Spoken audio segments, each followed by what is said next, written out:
نحمده ونستعينه ونستغفره ونؤمن به ونتوكل عليه ونعوذ بالله من شرور أنفسنا ومن سيئات أعمالنا من يهده الله فلا مضل له ومن يضلله فلا هادي له ونشهد أن لا إله إلا الله وحده لا شريك له ونشهد أن سيدنا ونبينا مولانا محمدا عبده ورسوله أرسله الله بالحق بشيرا ونذيرا أما بعد فقد قال الله تعالى في كلامه القديم أعوذ بالله من الشيطان الرجيم بسم الله الرحمن الرحيم في قلوبهم مرض فزادهم الله مرضا ولهم عذاب أليم بما كانوا يكذبون وإذا قيل لهم لا تفسدوا في الأرض قالوا إنما نحن مصلحون ألا إنهم هم المفسدون ولكن لا يشعرون صدق الله العظيم. கண்ணியத்திற்குரிய பெரியோர்களே, சகோதரர்களே, முனாஃபிகீன்கள் சம்பந்தமாக இதற்கு முன்னால் சொல்லப்பட்ட ஆயத்துகளில் 2 ஆயத்துகளில் சில விளக்கங்களை அல்லாஹ் தஆலா சொல்லி காட்டினார். பிறகு இப்பொழுது வாசிக்கப்பட்ட இந்த ஆயத்திலே அந்த மனிதர்கள், அந்த முனாஃபிகீன்கள் இப்படி மனதிலே ஒன்றும் வெளியே ஒன்றுமாக இருப்பதற்குரிய காரணம் என்னவென்றால், ஃபீ குலூபிஹிம் மரலுன், அவர்களுடைய உள்ளங்களிலே ஒரு நோய் இருக்கின்றது. ஃபஸாதஹுமுல்லாஹு மரலா, அந்த நோயை போக்குவதற்குரிய வைத்தியத்தை அவர்கள் தேடிக்கொள்ளாததின் காரணத்தினால் அல்லாஹ் அவர்களுக்கு அந்த நோயை அதிகப்படுத்தி விட்டான். அந்த நோயிலேயே அவர்கள் நிரந்தரமாக அதிகம் துன்பப்படக்கூடியவர்களாகவே அவர்கள் இருந்து விட்டார்கள். இப்படி அவர்கள் அந்தரங்கத்திலே நோய் உடையவர்களாக இருந்த காரணத்தினால் வலஹும் அதாபுன் அலீமும் பிமா கானூ யக்ஸிபூன், அவர்கள் பொய் சொல்லிக் கொண்டிருந்த காரணத்தினால் நோவினை தரும் வேதனை அவர்களுக்கு உண்டு என்று அல்லாஹ் தஆலா சொல்லுகின்றான் இந்த ஆயத்திலே. அவருடைய இதயங்களிலே நோய் இருக்கின்றது என்று சொன்னால் என்ன? வெளித்தோற்றத்தில் உள்ள நோய் அல்ல, இது உடல் சம்பந்தப்பட்ட நோய் அல்ல, இது மனம் சம்பந்தப்பட்ட நோய். அது நிஃபாக், நயவஞ்சகத்தனம், அல்லது ஃபசாத், குழப்பம், அல்லது ஷக்கு, சந்தேகம், அல்லது ஸஅஃப், பலவீனம், அல்லது ஷஹ்வத்தே நஃப்சானியா, மனதைச் சேர்ந்த மனோ இச்சை, இப்படிப்பட்ட பல்வேறு விதமான தன்மைகள். இதை எல்லாவற்றையும் நோய் என்பதாக ஒரே வார்த்தையிலே அல்லாஹ் தஆலா குறிப்பிடுகின்றார். இந்த நோய் அந்த மனிதர்களுடைய உள்ளங்களிலே இருக்கின்ற காரணத்தினால் அவர்கள் உள்ளே ஒரு மாதிரியும் வெளியே ஒரு மாதிரியும் நடக்கக்கூடிய தன்மை உடையவர்களாக இருக்கின்றார்கள் என்று குறிப்பிடுகின்றார்.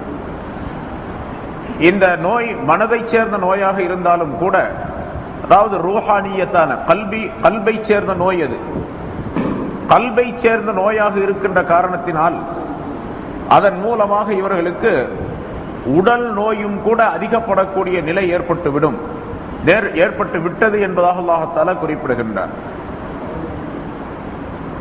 உள்ளங்களிலே அவர்கள் குஃப்ரை மறைத்து வைத்திருந்தார்கள், நயவஞ்சகத்தனத்தை மறைத்து வைத்திருந்தார்கள். அதன் காரணமாக அவர்கள் நிம்மதியாக வாழ முடியாத ஒரு சூழ்நிலையும் அவர்களுக்கு ஏற்பட்டு விட்டது. மூமின்களிடத்தில் வந்தால் நாங்கள் உங்களோடு இருக்கின்றோம் என்று சொல்லிக் கொள்ளுகின்றார்கள். பின்னால் அல்லாஹ் தஆலா அதனை தெளிவாக சொல்லி காட்டுகின்றார். நாங்கள் ஈமான் கொண்டோம் என்று சொல்லுகின்றார்கள்.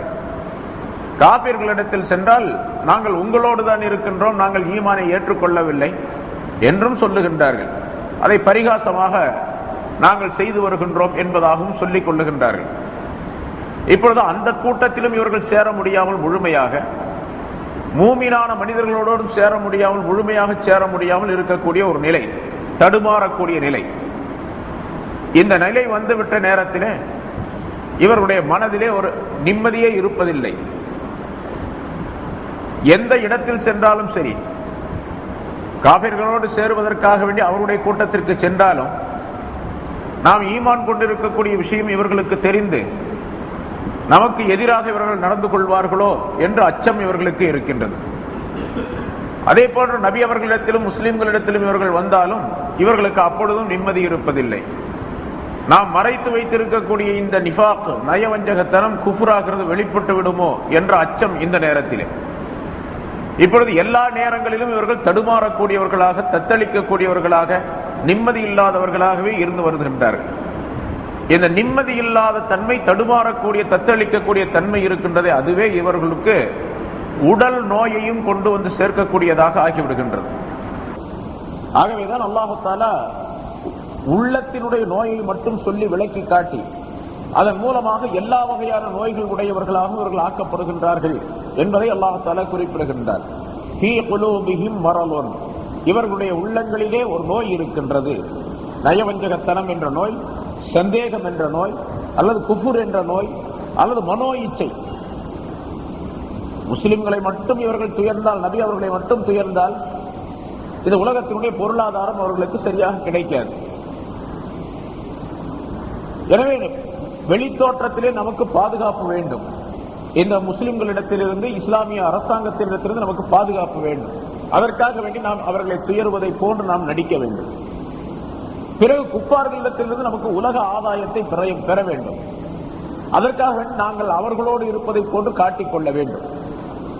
எங்களுடைய உள்ளத்தால் நாங்கள் உங்களோடு இருக்கின்றோம், எங்களுக்கு பொருள் உதவி செய்யுங்கள், உலகத்தை தாருங்கள். வெளி தோற்றத்திலே உங்களோடு இருக்கின்றோம் என்று சொல்லிக்கொண்டு எங்களுக்கு பாதுகாப்பு தாருங்கள், எங்களுடைய உடலுக்கு, எங்களுடைய உடைமைகளுக்கு பாதுகாப்பு தாருங்கள் என்று சொல்லுவதை போன்று இவர்கள் இரண்டு இடங்களிலும் நடிக்கக்கூடியவர்களாக அவர்கள் இருந்தார்கள். ஆனால் உண்மையிலேயே இவர்கள் குஃபரை சார்ந்தவர்கள் தான். சென்ற வாரம் இந்த விளக்கங்கள் எல்லாம் சொல்லப்பட்டது. குஃபரை சார்ந்தவர்கள் தான் இவர்களுக்கு கடுமையான தண்டனை உண்டு. இது என்ன காரணம் என்று சொன்னால் அவருடைய மனதிலே இந்த நோய் இருக்கின்ற காரணத்தினால் என்று அல்லாஹ் தஆலா சொல்லுகின்றார். இந்த நோய் இருக்கின்ற அந்த நோயை அதை நீக்கிக் கொள்வதற்கு உரிய எண்ணம் அவர்களிடத்தில் இல்லை. அந்த நோய் அவர்களிடத்தில் அப்படியே இருக்க வேண்டும் என்றுதான் விரும்பினார்கள். அதன் காரணமாக அல்லாஹ் தஆலா என்ன செய்தார் என்று சொன்னால், ஃபஸாதஹுமுல்லாஹு மரலா, அல்லாஹ் தஆலா அவருடைய நோயை அதிகப்படுத்தி விட்டார். அல்லாஹ் தஆலா வஹீயின் மூலமாக முஸ்லிம்களுக்குரிய செய்திகளை அனுப்பிய பொழுதெல்லாம், ஒரு வஹீ வரக்கூடிய நேரத்தில் எல்லாம் இவர்களை பற்றியுள்ள விஷயங்களை அல்லாஹ் தஆலா நபி அவர்களுக்கு சொல்லி காட்டி விடுவார். இப்படி நடந்து கொள்ளுகின்றார்கள் சில மனிதர்கள் என்பதாக. உடனே அந்த நோயை நீக்குவதற்கு பதிலாக இன்னும் கொஞ்சம் அதிகமாகும் அவர்களிடத்தில். இதுக்கு அசல் காரணம் பொறாமை. சென்ற வாரம் சொல்லப்பட்டது முன்னால் உள்ள ஆயத்திலே, பொறாமையின் காரணமாகத்தான் இந்த நிஃபாக் என்ற நயவஞ்சகத்தனம் இவர்களிடத்தில் ஏற்பட்டது. அசலிலே இந்த முனாஃபிக்குகள் வேதக்காரர்களை சார்ந்தவர்கள் இவர்கள். இந்த நபி, கடைசியாக வந்த இந்த நபி இருக்கின்றாரே, இவர் தங்களுடைய இனத்திலே, தங்களுடைய கோத்திரத்தாரிலே வர வேண்டும் என்பதாக விரும்பினார்கள். ஆனால் அல்லாஹ் தஆலா முஷ்ரிக்கீன்களாக இருந்த ஆரம்ப காலத்திலே அந்த பனூ ஹாஷிம் கோத்திரத்தாரிலே ரசூலுல்லாஹி ஸல்லல்லாஹு அலைஹி வஸல்லம் அவர்களை இறுதி நபியாக அனுப்பி வைத்தார். எனவே அவர்களின் மீது அவர்களுக்கு கோபம் ஏற்பட்டது, பொறாமை ஏற்பட்டது. இந்த பொறாமையின் காரணமாகவே இவர்களை பழி வாங்க வேண்டும், இவர்களை ஏமாற்ற வேண்டும், இவர்களை கெடுக்க வேண்டும் என்ற எண்ணத்தின் காரணத்தினால், பொறாமையின் காரணத்தால் இப்படி நடிக்க ஆரம்பித்தார்கள். உள்ளொன்று வைத்து புறமொன்று பேசக்கூடிய சூழ்நிலை உடையவர்களாக அவர்கள் ஆனார்கள் இந்த பொறாமையின் காரணமாக. எனவே அந்த பொறாமையின் மூலமாக மனிதன் எப்படியெல்லாம் ஆக்கப்படுகின்றான் என்பதையும் அல்லாஹ் தஆலா சுட்டிக்காட்டி, ஒரு மனிதனுக்கு பொறாமை என்பது உள்ளத்திலே இருக்குமேயானால், பொறாமை என்ற நோய் இருக்குமேயானால், அந்த நோயை அல்லாஹ் தஆலா மேலும் மேலும் அதிகப்படுத்திக் கொண்டுதான் இருப்பானே தவிர அதை நீக்குவதற்குரிய காரண காரியங்களை அல்லாஹ் தஆலா அந்த மனிதனுக்கு ஏற்படுத்த மாட்டான் என்பதையும் அல்லாஹ் தஆலா விளக்குகின்றான். சாதாரணமாக இது முனாஃபிக்குகளுடைய விஷயத்தில் இருந்தாலும் கூட, பொதுவாக பொறாமை என்பது யாருடைய உள்ளத்திலே இருக்கின்றதோ அந்த பொறாமையை முற்றிலுமாக விட்டுவிட்டு அல்லாஹ்விடத்தில் தௌபா செய்து அந்த பொறாமை என்ற எண்ணம் இல்லாமல் முழுமையாக நீக்கிக் கொள்ளக்கூடிய ஒரு மனப்பான்மையை ஒருவர் ஏற்றுக்கொள்ளவில்லை என்றால், அதற்கு அந்த வழிக்கு வரவில்லை என்று சொன்னால், இருக்கக்கூடிய அந்த பொறாமையை அல்லாஹ் தஆலா அதிகப்படுத்திக் கொண்டே போவார். நம்ம உலக வழக்கத்திலையும் பார்க்கலாம். நம்ம ஒரு மனிதர் இன்னொரு மனிதரின் மீது பொறாமை வைக்கின்றார். அவர் நல்ல வசதியா இருக்கிறாரு, அல்லது நல்ல வளமாக இருக்கின்றார், நல்ல அந்தஸ்து உள்ளவராக இருக்கின்றார், பட்டம் பதவி உள்ளவராக இருக்கின்றார் என்ற காரணத்தால் இவர் அவர் மீது பொறாமை வைக்கின்றார் என்று வைத்துக் கொள்வோம். அப்படி பொறாமை வைக்கக்கூடிய நேரத்தில் இந்த பொறாமை அவருக்கு அவருடைய அந்தஸ்து எதன் காரணமாக இவர் பொறாமை வைக்கின்றாரோ அது அவருக்கு அதிகமாகும் பொழுது, பணங்காசு அதிகமா இருக்குது, ஒருத்தர்கிட்ட வசதியா இருக்கிறார், அவருக்கு வசதி இன்னும் கொஞ்சம் அதிகமாச்சா இவருக்கு இன்னும் கொஞ்சம் பொறாமை அதிகமாகும். அவருக்கு எவ்வளவு வசதிகள் அதிகமாகின்றதோ அந்த அளவுக்கு இவருக்கு பொறாமை அதிகமாகிட்டே போகும். உலக வழக்கத்தில் நம்ம பார்க்கணும். அதே போன்று இந்த முனாஃபிகீன்களுக்கு இந்த முஸ்லிம்கள் கொஞ்சமாக இருந்தார்கள், இன்னும் கொஞ்சம் அதிகமானார்கள், இன்னும் கொஞ்சம் அதிகமானார்கள், இன்னும் கொஞ்சம் அதிகமானார்கள். ஒவ்வொரு நாளும் இஸ்லாம் வளர்ந்து கொண்டே போனது, முஸ்லிம்கள் அதிகரித்துக் கொண்டே போனார்கள். இவர்களை அழிக்க வேண்டும், ஒழிக்க வேண்டும் என்பது இந்த முனாஃபிகீன்களுடைய நோக்கம். அதற்காக இப்படி ஒரு நாடகத்தை போட்டார்கள். இப்படி அடுத்து கெடுப்பது என்ற எண்ணத்திலே ஒட்டி இருந்து கெடுப்பது, விலகி இருந்து கெடுப்பது என்பது தெளிவாக தெரிந்து கொள்ளக்கூடிய விஷயம். அடுத்து கெடுப்பது என்பது மனிதர்கள் புரிந்து கொள்ள முடியாத விஷயம்.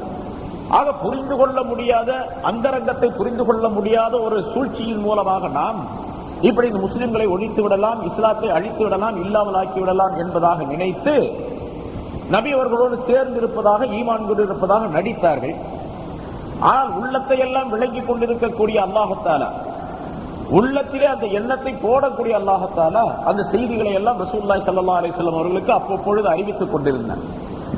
அதன் காரணமாக இஸ்லாம் வளர்ந்து கொண்டே போனது, முஸ்லிம்கள் அதிகமாகிக் கொண்டே போனார்கள்.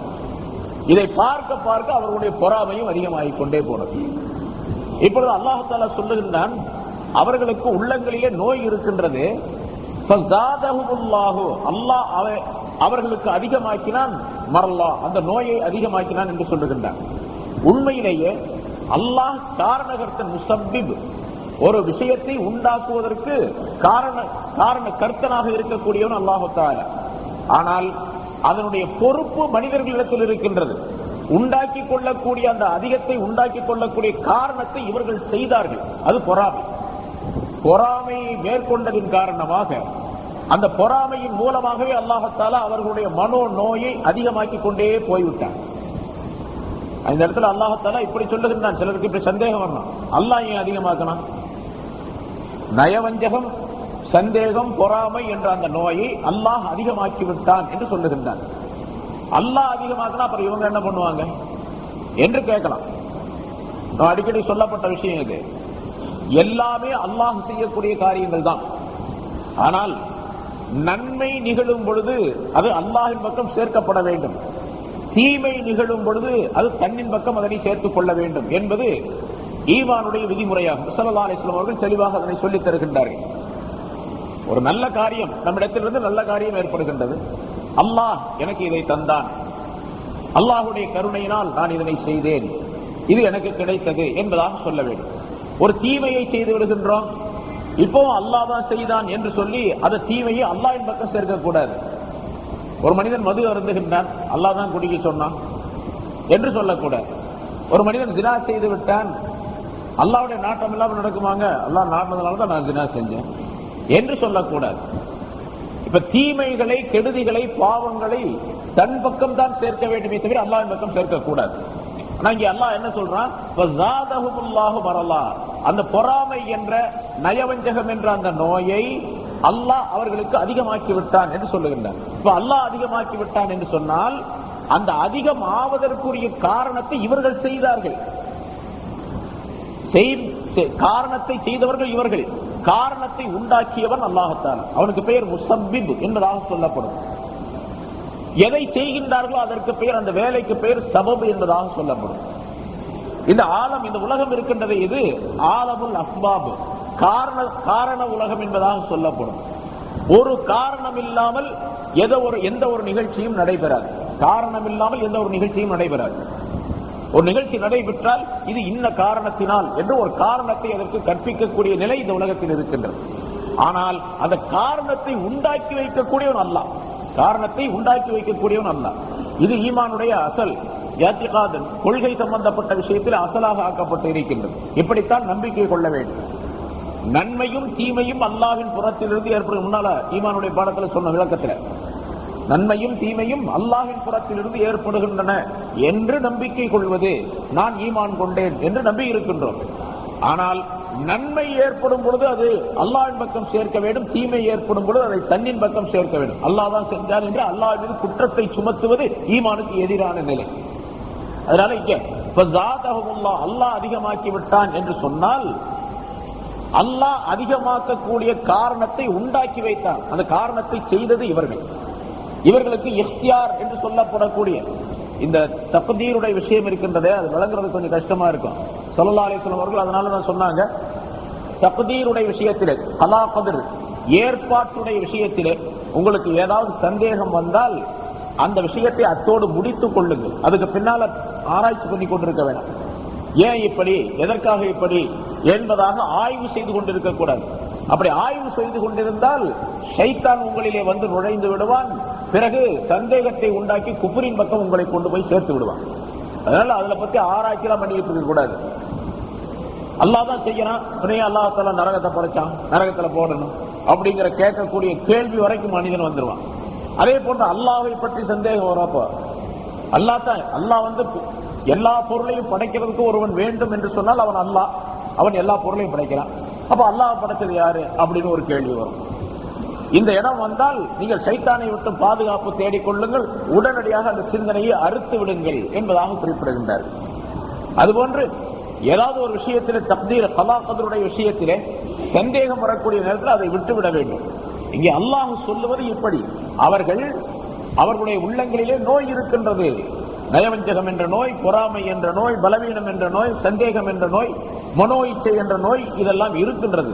அந்த நோய் இருப்பதின் காரணமாக அவர்கள் அந்த நோயை விலக்கிக் கொள்வதற்குரிய, நீக்கிக் கொள்வதற்குரிய வழிகளை தேடவில்லை. அதனால் அல்லாஹ் தஆலா அந்த நோயை அதிகப்படுத்தி விட்டான் என்பதாக குறிப்பிடுகின்றான். மனதிலே மனிதனுக்கு நோய் ஏற்பட்டு விட்டால் அந்த நோய் உடல் நோயை விட கடினமானது. உடலிலே நோய் ஏற்பட்டு விட்டால் அதற்கு வைத்தியங்கள் செய்து கொள்ளலாம், மருத்துவம் செய்து கொள்ளலாம், விரைவிலேயே அது குணமாகிவிடக்கூடிய சூழ்நிலை ஏற்பட்டுவிடும். ஆனால் உள்ளத்திலே மனிதனுக்கு நோய் ஏற்பட்டு விட்டால் அதற்கு மருந்து என்பது ஷரியாத்தினுடைய முறையில் தான் அதற்கு மருந்திட வேண்டுமே தவிர வெளி தோற்றத்திலே மனிதர்களால் அதற்கு மருந்து கொடுக்க முடியாது, அதை குணப்படுத்த முடியாது. இப்ப சொல்லப்பட்ட பொறாமை என்ற நோய் ஒரு மனிதனுக்கு வந்து விட்டது என்று சொன்னால் அதற்கு வைத்தியம் என்ன? அந்த பொறாமையை விட்டுவிட வேண்டும். பொறாமை எதன் காரணமாக ஏற்பட்டதோ, எந்த மனிதரின் மீது ஏற்பட்டதோ அந்த மனிதரிடத்திலே மார்க்க முறைப்படிக்கு சுமூகமாக மன நிம்மதியோடு மன மகிழ்ச்சியோடு பழகக்கூடிய, உறவாடக்கூடிய சூழ்நிலையை உருவாக்கி கொள்ள வேண்டும். பிறகு அதற்காக வேண்டி இவர் செய்துவிட்ட அந்த பொறாமைக்காக வேண்டி வருந்த வேண்டும், அல்லாஹ்விடத்தில் தௌபா செய்ய வேண்டும். யாரை பொறாமைப்பட்டாரோ அவரை மகிழ்ச்சியோடு ஏற்றுக்கொள்ளக்கூடிய, அவரோடு உறவாடக்கூடிய தன்மையை உருவாக்கி கொள்ள வேண்டும். மௌலானா அஷ்ரஃப் அலி தானவி ரஹ்மத்துல்லாஹி அலைஹி அவர்கள் சொல்லுகின்றார்கள், இமாம் கஸாலி ரஹ்மத்துல்லாஹி அலைஹி அவர்கள் இது சம்பந்தமாக ஏராளமான விளக்கத்தை தங்களுடைய இஹ்யா என்ற நூலிலே எழுதுகின்றார்கள். மனம் சம்பந்தப்பட்ட நோய் ஒரு மனிதனுக்கு ஏற்பட்டு விட்டால் அதற்கு இலாஜ், வைத்தியம் என்னது? ஒரு மனிதனுக்கு பொறாமை, இன்னொரு மனிதருக்கு வேறு ஏதாவது மனம் சம்பந்தப்பட்ட தீமைகள் ஏற்படுகின்றன என்று சொன்னால் மன தீமைகளை அகற்றுவதற்காக வேண்டி ஸல்லல்லாஹு அலைஹி வஸல்லம் அவர்கள் வழிமுறைகளை சொல்லி தந்திருக்கின்றார்கள். அதை கடைபிடிக்க வேண்டும். அப்படி கடைபிடித்து அந்த நோயை நீக்குவதற்குரிய வழியை உண்டாக்கி கொள்ள வேண்டும். மௌலானா அஷ்ரஃப் அலி தானவி ரஹ்மத்துல்லாஹி அலைஹி அவர்கள் சொல்லுகின்றார்கள், பொறாமை வந்தால் அது எப்படி நீக்க வேண்டும் என்பதற்கு ஒரு சின்ன உதாரணம் தங்களுடைய வாழ்க்கையிலே நடந்ததை சொல்லி காட்டுகின்றார்கள். ஒரு நாள் அவர்கள் மகரிபுடைய தொழுகையை தொழுது விட்டு உட்கார்ந்து இருக்கின்றார்கள். தஸ்பீஹாத்துகள், திக்ர்கள் செய்து கொண்டிருக்கின்றார்கள் மஸ்ஜிதிலே. அவருக்கு அருகிலே இவருக்கு மௌலானா அவர்களுக்கு தெரிந்தவர் ஒருவர் உட்கார்ந்து கொண்டிருக்கின்றார். இன்னொருவர் வெளியில் இருந்து வந்தார். அவர் ஒரு பெரிய ஆபீசர், பெரிய அதிகாரி ஒருவர். வந்தவர் இந்த மௌலானாவுக்கு அருகிலே உட்கார்ந்து இருக்கிறார் அல்லவா, அவரிடத்தில் முசாபா செய்து, சலாம் சொல்லி முசாபா செய்து அவரிடத்தில் பேசிக் கொண்டிருந்தார். மௌலானா அவர்கள் பக்கத்தில் உட்கார்ந்து இருக்கிறாங்க. உட்கார்ந்து இருக்கும்போது இவங்களுக்கு ஒரு எண்ணம், இந்த அதிகாரி ஒரு பாரு பெரிய அதிகாரி, அவர் அதிகாரி என்பது தெரியும், வந்தாரு, எனக்கு பக்கத்துல உட்கார்ந்து இருக்கிற இவருக்கு சலாம் சொன்னாரு, முசாபா பண்ணாரு, அவர் கூட பேசிட்டு இருக்காரு. நான் பக்கத்துல தான் உட்கார்ந்து இருக்க, ஒரு சலான் சொல்லல, என்கிட்ட வந்து முசாவா பண்ணல, என்கிட்ட பேசவும் இல்லை என்று அவர்கள் தங்களுடைய வரலாறை எழுதுகின்றார்கள். இப்படி தங்களுக்கு நடந்த நிகழ்ச்சி, இப்படி ஒரு எண்ணம் எனக்கு ஏற்பட்டது. இந்த மனிதர் வந்தாலும் பாருங்க, என்கிட்ட பேசவே இல்லை, எனக்கு சலான் சொல்லல அப்படின்னு ஒரு விதமான எண்ணம். அந்த எண்ணம் பொறாமை, பொறாமையினுடைய லேசான ஒரு சாயல் அது. இந்த பொறாமை ஏற்பட்டது. உடனே நான் சைத்தானை விட்டு பாதுகாப்பு தேடினேன்.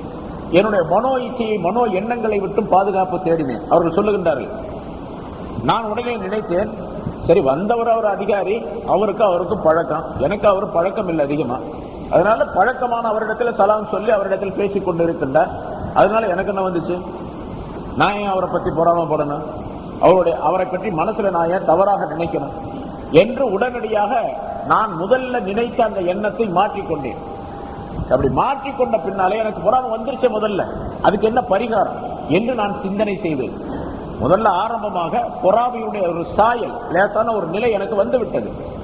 அப்படி வரக்கூடாது உள்ளத்துல. அப்படி வந்துச்சுன்னு சொன்னா அது நப்சுக்கு ஆதாரமாக ஆகி போயிடும், என்னுடைய கல்வை கெடுக்கக்கூடியதாக ஆயிடும், என்னுடைய ரூஹுக்கு மாற்றமானதாக ஆயிடும், என்னுடைய தியானத்துக்கு மாற்றமானதாக, என்னுடைய ஞானத்தை கெடுக்கக்கூடியதாக ஆயிடும், என்னுடைய இல்முக்கு நேர் மாறானதாக ஆயிடும், ஈமானுக்கு தவறானதாக ஆயிடும். அதனால நான் என்ன பண்ணணும் என்று நான் சிந்தனை செய்தேன்.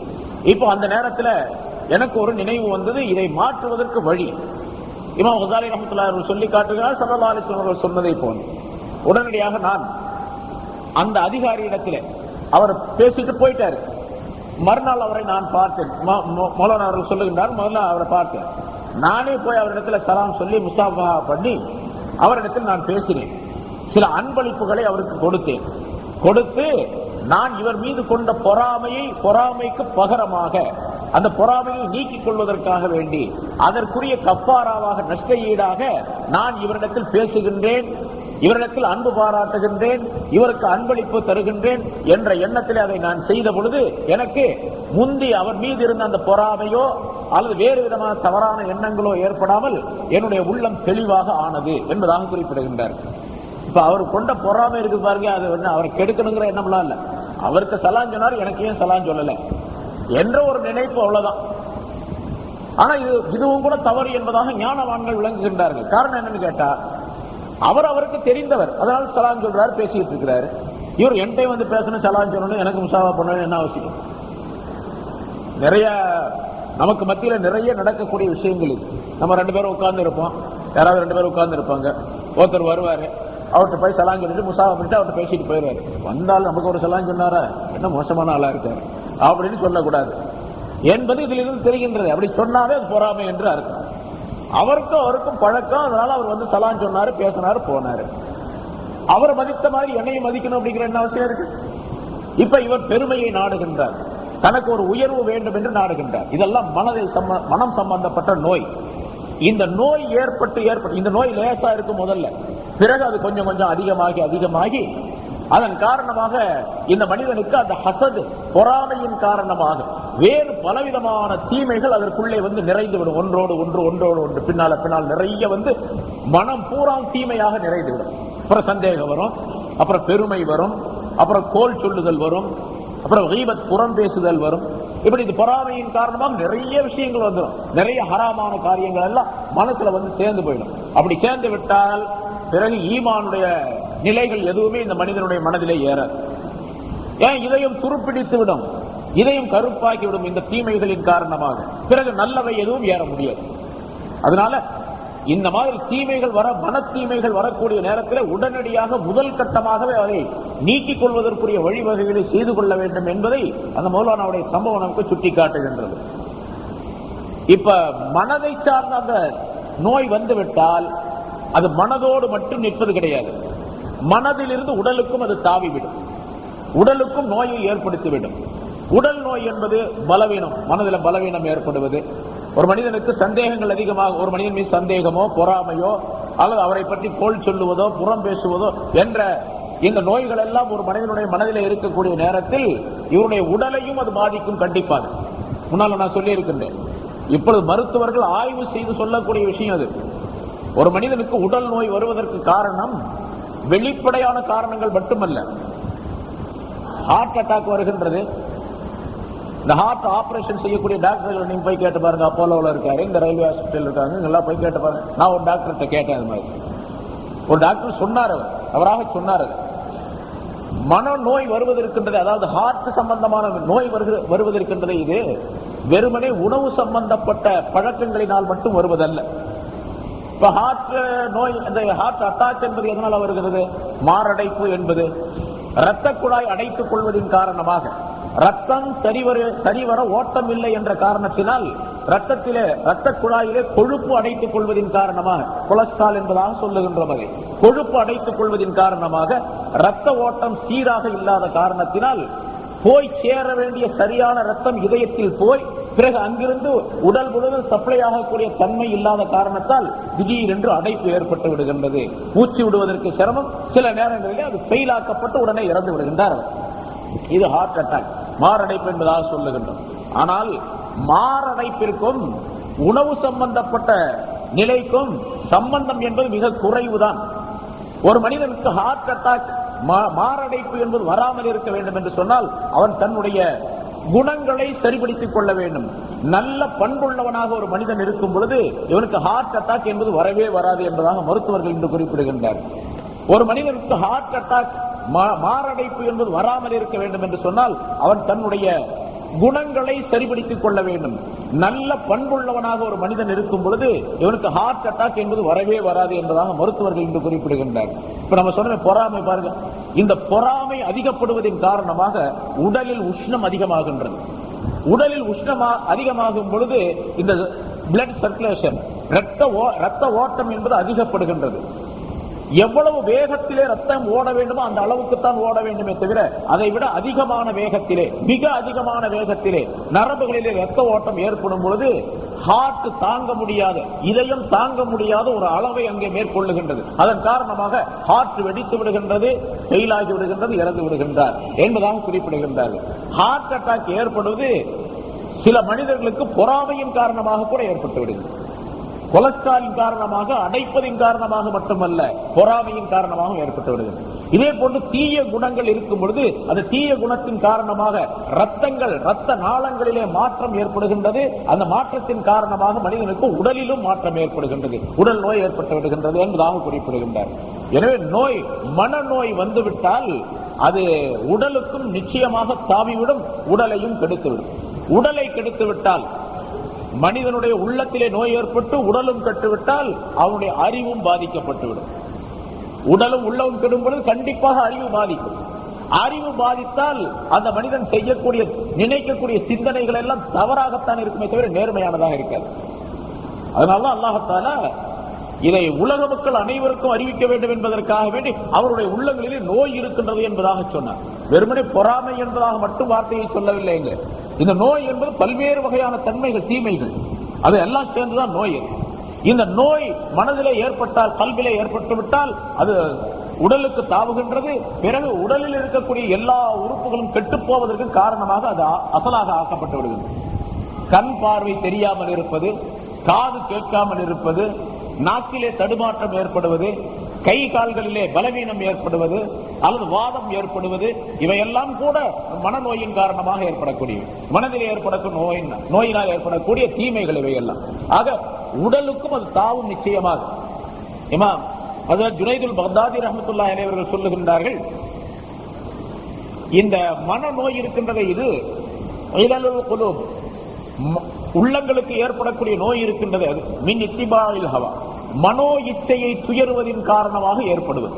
இந்த பொறாமை, சந்தேகம், வஞ்சகம் இவையெல்லாம் எதன் காரணமாக ஏற்படுகின்றன என்றால் மனோ இச்சையை துயர்.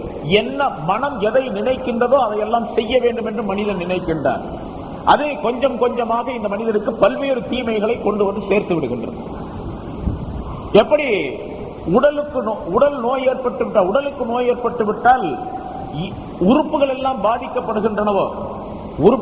பாதிக்கப்படுகின்றனவோ, அதே போன்று இதயத்திற்கு நோய் ஏற்பட்டு விட்டால் இதயம் சம்பந்தப்பட்ட எல்லா விஷயங்களும் பாதிக்கப்பட்டுவிடும், மனம் சம்பந்தப்பட்ட எல்லா விஷயங்களும் பாதிக்கப்பட்டுவிடும் என்று ஜுனைதுல் பக்தாதி ரஹ்மத்துல்லாஹி அலைஹி அவர்கள் இந்த ஆயத்திற்கு விளக்கத்திலே ஒரு கருத்தை சொல்லி காட்டுகின்றார்கள். எப்படி மனமாகிறது, மனதிலே கல்புடைய நோயாகிறது, மனிதனுக்கு இந்த தீன் சம்பந்தப்பட்ட விஷயங்களை எல்லாம் பலவீனமாக்கிவிடும். அதற்கு பிறகு உடல் நோய் ஏற்பட்டால் எப்படி உறுப்புகளை எல்லாம் பலவீனமாக்கி விடுகின்றதோ, உடலிலே ஒரு நோய் ஏற்பட்டு விட்டது, ஜுரமோ அல்லது தலைவலியோ அல்லது வயிற்று வலியோ நெஞ்சு வலியோ ஏதாவது ஒரு உடல் நோய் ஏற்பட்டு விட்டது என்று சொன்னால் உடலுக்கு பலவீனம் ஏற்பட்டு விடுகின்றது. அதே போன்று உள்ளத்திற்கு நோய் ஏற்பட்டு விட்டால் அது தீனை பலகீனமாக்கிவிடும் என்பதாகவும் குறிப்பிடுகின்றார்கள். மனதிலே ஏற்படக்கூடிய நோய், முன்னால் சொல்லப்பட்ட அந்த நோய், பாவம் என்ற தீமைகள் என்ற அந்த நோய் ஏற்பட்டு விட்டால் மனிதன் கடைபிடிக்கக்கூடிய இந்த மார்க்கம் இருக்கின்றதே, இதனுடைய விஷயங்களிலே பலவீனத்தை கொண்டு வந்து இந்த மனிதனை தீனுடைய காரியங்கள் செய்ய விடாதபடி அதை ஆக்கிவிடும். ஆகவே முதலாவதாக நாம் மனதை பாதுகாக்க வேண்டும், இந்த நோய்கள் ஏற்படாமல் என்பதை அல்லாஹ் தஆலா இந்த ஆயத்தின் மூலமாக நமக்கும் அறிவுரையாக சொல்லித் தருகின்றான். எனவே அல்லாஹ் தஆலா அந்த முனாஃபிக்குகளுடைய விஷயத்திலே அவருடைய உள்ளங்களில் நோய் இருந்ததின் காரணத்தினால் அவர்கள் இம்மாதிரி நடந்து கொண்டார்கள். ஆனால் அவர்கள் நோயை போக்கிக் கொள்வதற்குரிய காரணத்தை தேடவில்லை. எனவே அல்லாஹ் தஆலா அவருடைய நோயை அதிகமாக்கி விட்டான் என்பதாக குறிப்பிடுகின்றார். வலஹும் பிறகு சொல்லுகின்றார், ஃபஸாதஹுமுல்லாஹு மரதா வலஹும் அஸாபுன் அலீம். இப்ப முதல்ல சொன்ன காரணம் ஃபஸாதஹுமுல்லாஹு மரதா ஃபீ குலூபிஹிம் மரதுன் ஃபஸாதஹுமுல்லாஹு மரதா. அவருடைய இதயங்களிலே நோய் இருக்கின்றது, அல்லாஹ் அவருடைய நோயை அதிகமாக்கி விட்டான் என்று சொன்னது, இதயத்திலே நோய் வந்து அதன் காரணமாக உடலுக்கும் அந்த நோய் பரப்பப்பட்டு பிறகு அவர்கள் உடலும் உள்ளமும் கெட்டவர்களாகவே அவர்கள் ஆகிவிட்டார்கள்.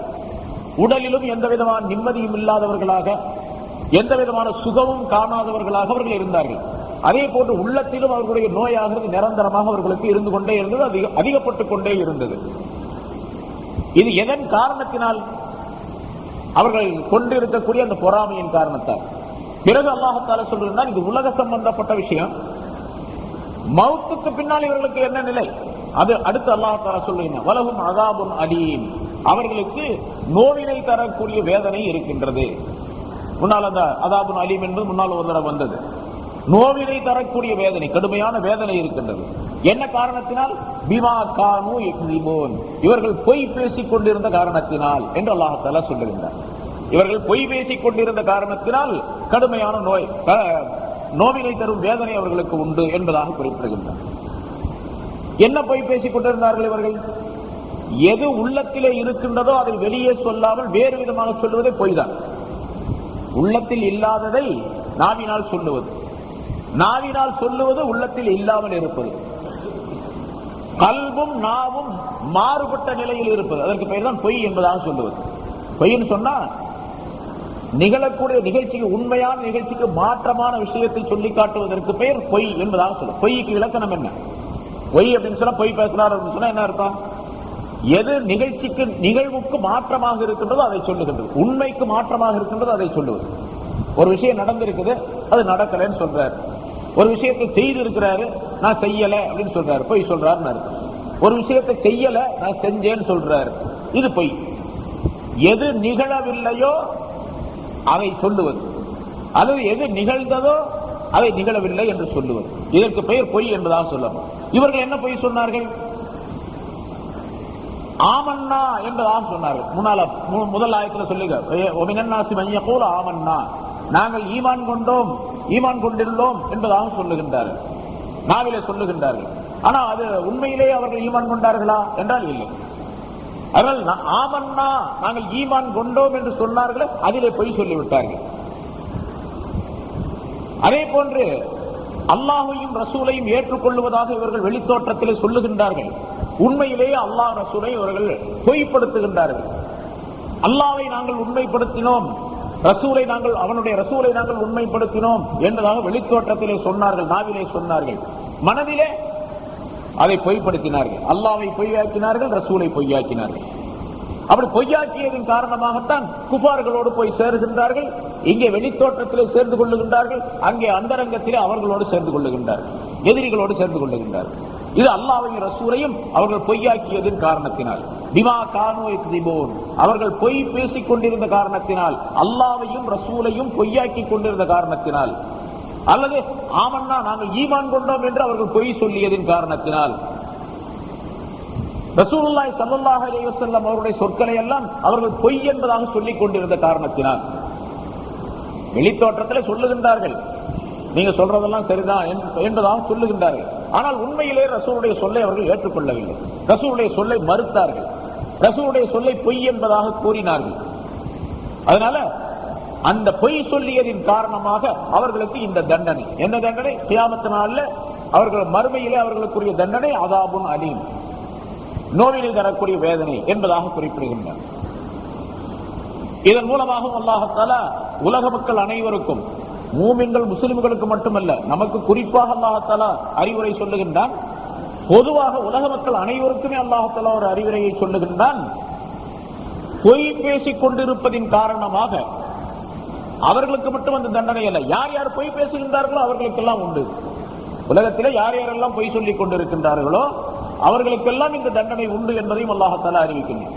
ஆனால் நாம் ஈமான் கொண்டிருக்கின்றோம், ஈமான் கொண்ட பின்னால் பொய்யை சொல்லிக் கொண்டிருக்கின்றோம் என்று சொன்னால் ஈமானின் காரணமாக ஏதாவது ஒரு நாள் நமக்கு நரகத்திலிருந்து விடுதலை கிடைக்கும், தண்டனையிலிருந்து விடுதலை கிடைக்கும்.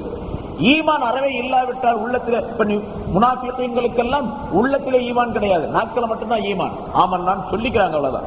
அதனால அவங்களுக்கு எந்த தண்டனை கொடுக்கப்படுகின்றதோ மறுமையில் அந்த தண்டனையிலே நிரந்தரமாக இருப்பார்கள், அதிலிருந்து விடுதலை கிடைக்காது. நம்ம உள்ளத்துல ஈமான் கொண்டு இருக்கின்றோம், நாட்கள பொய் வருது என்று சொன்னால் இந்த பொய்யின் காரணமாக அந்த தண்டனை ஒரு குறைந்த கால அளவுக்கு கொடுக்கப்படும். குறைந்த கால அளவுன்னு சொன்னா அது எத்தனை லட்சக்கணக்கான வருஷம் அப்படிங்கறதெல்லாம் தெரியாது. ஏன்னா முன்னால அடிக்கடி சொல்லப்பட்ட விஷயம் உங்களுக்கு நிறைய பல பேருக்கு தெரியும். அல்லாஹ் தஆலா நரகத்தில் போடுகின்றான் என்று சொன்னால் ஒரு வருஷம் ஒருத்தர் நரகத்தில் போடுறான்னு வச்சுங்க, ஒரு வருஷம் உனக்கு தண்டனை, இப்ப சிறை தண்டனை ஒரு வருஷம், ஒரு ஆண்டு தண்டனை போடுறாங்க, அது மாதிரி ஒரு வருஷம் நரக தண்டனை கொடுக்குறான்னு வச்சுங்க. நம்ம போய் பேசுறதுனால அந்த ஒரு வருஷங்கிறது எவ்வளவு அப்படிங்கறதான் பிரச்சனைங்க. அல்லாஹ் தஆலா சொல்லுகின்றான், நீங்கள் உலகத்திலே எண்ணுவதை போன்று 1000 வருஷங்களை கொண்டது ஒரு நாள், அங்கு உள்ள நாள், ஆகிரத்துடைய நாள் என்பது 1000 ஆண்டுகளை கொண்டது ஒரு நாள். அப்ப அல்லாஹ் தஆலா ஒரு வருஷத்துக்கு ஒரு தண்டனையை கொடுக்கின்றான் என்று சொன்னால் ஒரு நாள் 1000 வருஷம் என்று சொன்னால் பிறகு ஒரு வருஷத்திற்கு 365 நாள்களுக்கு எத்தனை? 365,000. ஒரு வருஷத்துடைய சிறை தண்டனை என்பது, ஒரு வருஷத்துடைய நரகத்துடைய தண்டனை என்பது, அல்லாஹ்வுடைய தண்டனை என்பது 365,000 ஆண்டுகளை கொண்டது. அல்ஃபசனா 1000 ஆண்டுகள், ஒரு நாள் என்பது 1000 ஆண்டுகள் என்று ஒரு இடத்தில் அல்லாஹ் தஆலா சொல்லுகின்றான். இன்னொரு இடத்துல குர்ஆன்ல இப்படியும் சொல்லுகின்றான், ஒரு நாள் என்பது 50 அல்ஃபசனா 50,000 ஆண்டுகளை கொண்டது அப்படின்னு சொல்றான். இந்த உலகத்தில் 50,000 ஆண்டுகள் எவ்வளவு நெடிய காலம் உடையதாக இருக்குமோ அதே கால அளவு ஒரு நாள், கியாமத் நாளில், ஆகிரத்துடைய நாளில். அந்த கணக்கு போட்டா இன்னும் எவ்வளவு ஆகும்? அப்ப நரகத்திற்கு போவது அல்லது தண்டனையை பெறுவது என்பது சுலபமான லேசான விஷயம் அல்ல. அதனால தண்டனையை பெறாமலேயே சொர்க்கத்திற்கு செல்ல வேண்டும், அல்லாஹ்வுடைய தண்டனையை விட்டு தப்பிக்க வேண்டும் என்பதற்காக முயற்சிகள் செய்ய வேண்டுமே தவிர, அமல் செய்ய வேண்டுமே தவிர, சரி தண்டனை கிடைச்சா பரவாயில்ல, கொஞ்சம் தண்டனை அறிவிச்சுட்டாலும் சொர்க்கத்துக்கு போயிடுறோமா இல்லையா என்று சொல்லக்கூடாது.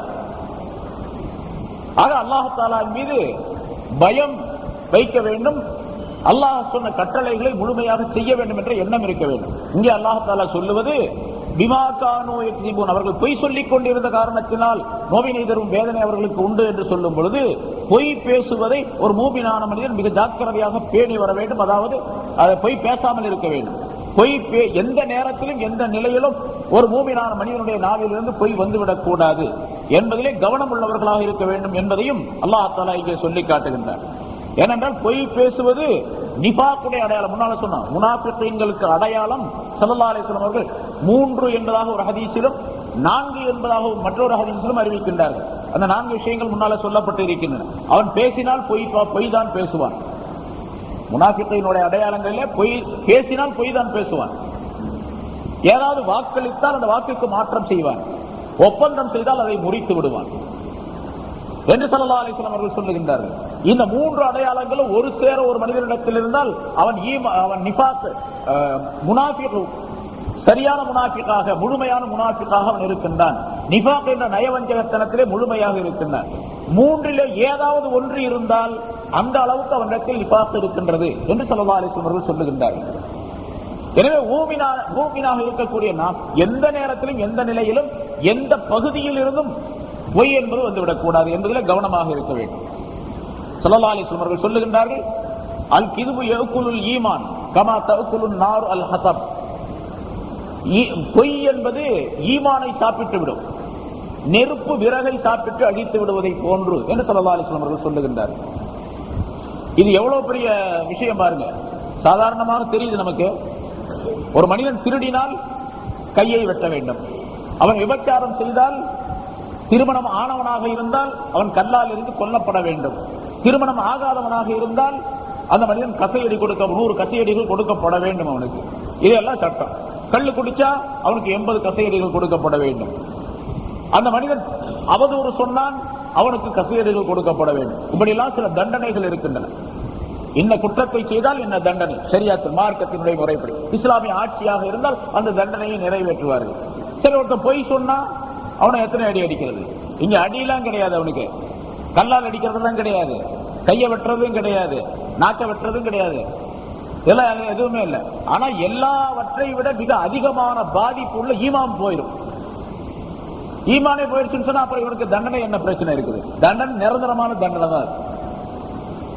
ஸல்லல்லாஹு அலைஹி வஸல்லம் அவர்கள் எவ்வளவு அழகாக, எவ்வளவு அழுத்தமாக, எவ்வளவு வலியுறுத்தி அதனை சொல்லி காட்டுகின்றார்கள், எவ்வளவு பயங்கரமாக அதனை சொல்லி காட்டுகின்றார்கள் என்று நாம் சிந்திக்க வேண்டும்.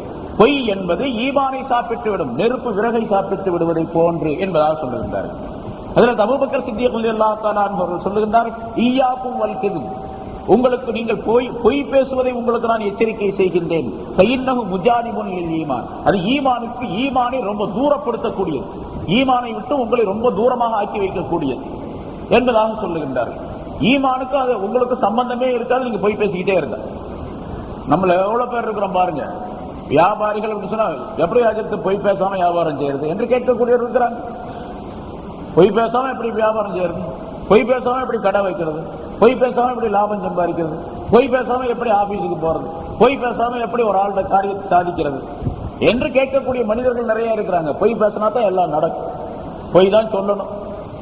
ஊருக்கு போனா பொய் சொல்லணும், ட்ரெயின்ல போனா பொய் சொல்லணும், பஸ்ல போனா பொய் சொல்லணும், எல்லாத்துக்குமே பொய் சொல்லி தான் வாங்க வேண்டியது இருக்கு. பொய்யிலே பிறந்து பொய்யிலே வளர்ந்து பொய்யிலே வாழக்கூடிய ஒரு சூழ்நிலை மனிதர்களிடத்தில் நிறைய ஆகிப்போச்சு. அதனால பொய் பேசுறது என்பது சர்வசாதாரணமா ஆகிப்போச்சு. பொய் பேசாம, இப்ப நான் பொய் பேசாம இருக்கணும்னு நினைக்கிறேன், நான் பொய் பேசுறதே இல்லை. நான் ஒரு விஷயத்த ஒரு ஆள்கிட்ட சொன்னேன் அப்படின்னா நீ பொய் சொல்றேன் அப்படின்பா. நிறைய சொல்றாங்க அந்த மாதிரி. நம்மளே சொன்னாங்களோ அதே நீங்க பொய் சொல்றீங்க அப்படின்னு. பொய்யே சொல்ல மாட்டான்ப்பா, அது எப்படி வச்சுக்க முடியும், பொய் சொல்லாம எப்படி இருக்க முடியும் அப்படிங்க. நான் பொய்யே பேசுறது இல்லப்பா அப்படின்னா அது எப்படி சும்மா சொல்றீங்க, பொய் நான் பொய்யே சொல்றேன், பொய் சொல்றது இல்லைங்கிறத நீ பொய் சொல்றேங்க. நான் பொய் சொல்றதே இல்லப்பா அப்படின்னா நீங்க பொய் சொல்றது இல்லைன்னு பொய் சொல்றீங்க அப்படிங்க. பொய் சொல்லாமல் இருப்பது அப்படிங்கிறது நினைச்சே பார்க்க முடியலங்க. இப்ப எந்த மனிதனும் பொய் சொல்லாமல் இருக்கிறார் அப்படிங்கிறது நினைச்சே பார்க்க முடியல. அப்படிப்பட்ட ஒரு காலத்தில் நம்ம இருந்துட்டு இருக்கிறோம். இங்க அல்லாஹ் சொல்லுகின்றான், வலஹும் அஸாபுன் அலீம் பிமா கானூ யக்திபூன். அவர்கள் பொய் பேசிக் கொண்டிருந்த காரணத்தினால், பிமா கானூ யக்திபூன் அப்படின்னா அவர்கள் பொய் பேசிய காரணத்தினால் அப்படின்னு ஒரு தடவை 2 தடவை பொய் பேசல அப்படிங்கிற அர்த்தம் இல்ல. கானூ யக்திபூன் அப்படின்னாவே இஸ்திம்ரார், அதாவது நிரந்தரமாக பொய் சொல்லிக்கிட்டே இருந்தாங்க அப்படின்னு அர்த்தம். அவங்க காலம் பூரா பொய் சொல்லிக்கிட்டே இருந்தாங்க. இப்ப உள்ள சூழ்நிலை அப்படித்தான் இருக்கு. காலம் பூரா பொய் தான். காலையில எந்திரிச்சது ராத்திரி படுக்கிற வரைக்கும் பொய் தான். எத்தனையோ விஷயங்கள்ல பொய் வந்துருது. சில நேரங்களில் நம்ம அறியாமலேயே பொய் வந்துடக்கூடிய சூழ்நிலையும் இருக்குது. அதனால ரொம்ப ஜாக்கிரதையா இருக்கணும். நம்ம பேச்சு பொய்யா இருக்குதா அப்படின்னு, அதுல பொய் இருக்கா இல்லையா அப்படிங்கிறது ரொம்ப ஜாக்கிரதையா இருக்கணும். ஏன்னு கேட்டா இந்த பொய்யின் காரணமாக பல்வேறு தீமைகள் வந்துடும் பின்னால. அந்த பொய்யோடு நின்று விடுவதில்லை. எப்படி ஹசத் பொறாமையின் காரணமாக பல தீமைகள் உள்ளத்துக்கு வந்துருது, அது போல வெளித்தோற்றத்திலே பொய் பேசுவதன் காரணமாக வேறு பல தீமைகள் வந்து சேர்ந்து விடக்கூடிய நிலை ஏற்பட்டது. சாதாரணமாக சொல்லுவோமா இல்லையா, ஒரு தப்பை மறைக்கிறதுக்கு 9, ஒரு பொய்யை மறைக்கிறதுக்கு 9 பொய் பேசுறான் அப்படின்னு சொல்லிட்டு ஒரு பொய் சொல்லிட்டாரு. சரி, அவர் பொய் சொல்லிட்டாரு அப்படிங்கிறது, நான் ஒரு பொய் சொல்லிட்டேன், அந்த பொய் இல்ல அப்படின்னு நிரூபிக்கிறதுக்கு அப்புறம் ஒரு 9 பொய் சொல்லணும். ஆக மொத்தம் 10 ஆகி போச்சு. 10 சேர்ந்து பொய் தான். அப்ப திரும்ப எல்லாம் சேர்ந்து இவர் பொய் சொன்னார் நிரூபணம் ஆயிடும். அப்புறம் நான் சொன்ன பொய்யை மறுக்கவே முடியாது, மறுபடியும் பொய் என்பது வெளியாகும். ஆக பொய், ஒரு பொய் சொல்லுவதன் காரணமாக பல்வேறு தீமைகள் அதற்குள்ளே வந்துவிடும். அதனால பொய் சொல்லுவது ஈமானை போக்கிவிடும் என்று ஸல்லல்லாஹு அலைஹி வஸல்லம் அவர்கள் அறிவிக்கின்றார்கள். இந்த பொய் என்பது சொல்லிலே பொய், செயலிலே பொய், அகீதா கொள்கையிலே பொய். அல் கிதுபு ஃபில் கவுல், அல் கிதுபு ஃபில் அமல், அல் கிதுபு ஃபில் அகீதா என்பதாக மூன்றாக பகுக்கின்றார்கள் முஃபஸ்ஸிரீன்கள். சொல்லிலே பொய் இருக்கக்கூடாது. சொல்லுல பொய் என்று சொன்னா நிகழ்வுக்கு மாற்றமாக சொல்லுவது. எது நிகழ்ந்திருக்கின்றதோ அதற்கு மாற்றமாக சொல்லுவது. ஒரு விஷயம் நிகழ்ந்திருக்குது, அதுக்கு மாற்றமாக வந்து சொல்லுவது. வழியில ஒரு காட்சியை பார்க்கறீங்க, ஒரு ஆள் பஸ்ல அடிபட்டுட்டாரு, அடிபடல அப்படின்னு சொல்றது. அது பஸ்ல அடிபடல, அவர் அடிபட்டுட்டாரு அப்படின்னு சொல்றது. ஏதாச்சும் ஒரு நிகழ்ச்சி நடந்திருக்குது, நடக்கல அப்படின்னு சொல்றது. நடக்காம இருக்குது, அது நடந்தது அப்படின்னு சொல்றது. இப்படி எல்லாம் சொல்றது. நான் ஒரு பெரிய பாம்பை பார்த்தாங்க வரும்போது, அந்த பாம்பு அப்படியாப்பா 60 அடி இருக்கும் அப்படின்னு சொல்றது. ஒரு பாம்பு பார்த்துப்பாரு, சின்ன பாம்புங்க. இப்ப பாம்பை பார்த்தது உண்மைதான், ஆனா பாம்பை பார்த்தது பாம்புடைய அளவு சின்னது, இவர் சொல்லக்கூடிய வார்த்தை ரொம்ப பெருசு. இதுவும் பொய் தான், அதுவும் தேவையில்லாத. விளையாட்டுக்கும் கூட பொய் சொல்லக்கூடாது, விளையாட்டுக்கும் கூட பொய் சொல்லக்கூடாது. இதுவும் பல மனிதர்கள்ட்ட இருக்கு. இந்த மாதிரி தன்னுடைய ஒரு பெரிய சாகசத்தை, தன்னுடைய சாதனைகளை சொல்லி காட்ட வேண்டும் என்பதற்காக வேண்டி பொய் சொல்லக்கூடிய நிலை பல பேர்கிட்ட இருக்கு. நான் ஒரு நாள் அங்க போனங்க, 2 பேரும் வந்தானுங்க. வந்து நம்மகிட்ட பல விதமா இது பண்ணாங்க. நான் ஒரு ஆளை கையை பிடிச்சேன், ஒரு ஆளை குத்தினேன், இன்னொரு ஆளை அடிச்சேன், எல்லாம் பயந்துட்டு ஓடி போயிட்டானுங்க அப்படின்னு சொல்றாரு. ஏதாச்சும் ஒரு சின்ன நிகழ்ச்சி நடந்திருக்குன்னு வச்சுங்க, அந்த சின்னதை பெருசாக்கி இவருடைய சாதனையை விளக்குவதற்காக வேண்டி அடுத்தவர்கிட்ட சொல்லி காட்டுறது. நான் அந்த காலத்துல படிக்கும் போது எப்படி இருந்தது தெரியுமா அப்படின்னு சொல்றது. படிக்கும் போது எப்படியாவது இருந்திருப்பாரு, அதை மிகைப்படுத்தி சொல்லி காட்டுறது மற்றவர்களுக்கு. இதுவும் ஒரு பொய் தான். அதுபோல நான் சின்ன பிள்ளையா இருக்கும்போது எவ்வளவு அழகா இருந்தேன் தெரியுமா அப்படின்னு சொல்லுவார் ஒருத்தர். இப்ப இருக்கிற மாதிரி தான் இருந்திருப்பாரு, 2 கண்ணு ஒரு மூக்கு எல்லாம் தான் இருக்கும், மாத்தமாவெல்லாம் இருக்காது. சின்ன பிள்ளையா இருக்கும்போது எல்லாருமே அழகாத்தான் இருப்பாங்க. கொஞ்சம் வயசாகும் போது கலர் எல்லாம் போயிடும், எல்லாம் நரைச்சு போச்சுன்னா அப்புறம் எல்லாம் கலர் எல்லாம் அழகெல்லாம் போயிடும் தான், எல்லாருமே எல்லாத்துக்குமே போயிடும். நான் சின்ன பிள்ளையா இருக்கும்போது அப்படி ராஜா மாதிரி இருப்பேன் அப்படின்னு சொல்றது. இப்ப மிகைப்படுத்தி சொல்லுதல் என்பது ஒன்று இருக்குது. அது சில நேரங்கள்ல அது தேவைப்படக்கூடியதாக இருக்கும். அதனாலதான் ஸல்லல்லாஹு அலைஹி வஸல்லம் அவர்கள் சரி இதை முடிச்சுக்கோ, இந்த 3 பொய். அதாவது சொல்லிலே பொய் என்பது நிகழ்வுக்கு மாற்றமாக சொல்வது, ஹிலாஃபுல் வாக்கிய, நிகழ்வுக்கு மாற்றமாக சொல்லுவது. அல் கிதுபு ஃபில் அமல், செயலிலே பொய் சொல்லுவது அப்படிங்கிறது ஹிலாஃபுல் கவுல், பொய் சொல்லுக்கு மாற்றம் செய்வது. சொன்னது எதுவோ அதுக்கு மாற்றமாக நடக்கிறது. இவர் சொல்லுவாரு, அதுக்கு மாற்றமா நடக்கிறது. அல்லாஹ் தஆலா குர்ஆன்ல சொல்லும்போது, யா அய்யுஹல்லதீன ஆமனு லிம தகூலூன மா லா தஃஅலூன், ஈமான் கொண்டவர்களே நீங்கள் ஏன் செய்யாததை சொல்லுகிறீர்கள் அப்படின்னு கேக்குறான் அல்லாஹ் தஆலா. அது பொய் சொல்றதுன்னு அர்த்தம். நீங்க செய்யாததை ஏன் சொல்றீங்க அடுத்தவங்களுக்கு, அல்லது நீங்க செய்யாததை ஏன் சொல்றீங்க. நான் இன்னைக்கு பார்ப்பார் ராத்திரி பராத்திர வந்துச்சா 100 ரக்காத் தொழுதேன் அப்படிங்கிறது. 90 ரக்காத் தொழுதுருப்பாரு, 100 ரக்காத் தொழுதேன் அப்படிங்கிறது. 90 தொழுதுட்டு முடிச்சிருப்பாருன்னு வச்சுங்க, 90 100 கூட சொல்லக்கூடாது. இவர் தொழாமே இருந்து 100 சொன்னார்னா என்ன ஆகிறது. அதாவது நான் ராத்திரி நேற்று நோன்பு வச்சேன் அப்படின்னு சொல்றது, நோன்பு வச்சிருக்க மாட்டார், நோன்பு வச்சேன்னு சொல்றது. அதாவது ரமலான் மாசத்துல சில பேர் இருக்கிறாங்க, நோன்பு வைக்காம இருப்பாங்க, நோம்பான்னு கேட்டாங்க அப்படின்றாங்க, ஆமான்னு கூட சொல்ல மாட்டாங்க, அப்படின்னு சொல்லிட்டு போயிட்டே இருப்பாரு ஒரு பாட்டு. இப்ப நோம்பு வைக்காம இருந்து நோம்பு வச்சேன்னு சொல்றது. இப்ப சொல்லுக்கு மாற்றம் செய்வதற்கு பேர் அமல்ல போய் சொல்றது.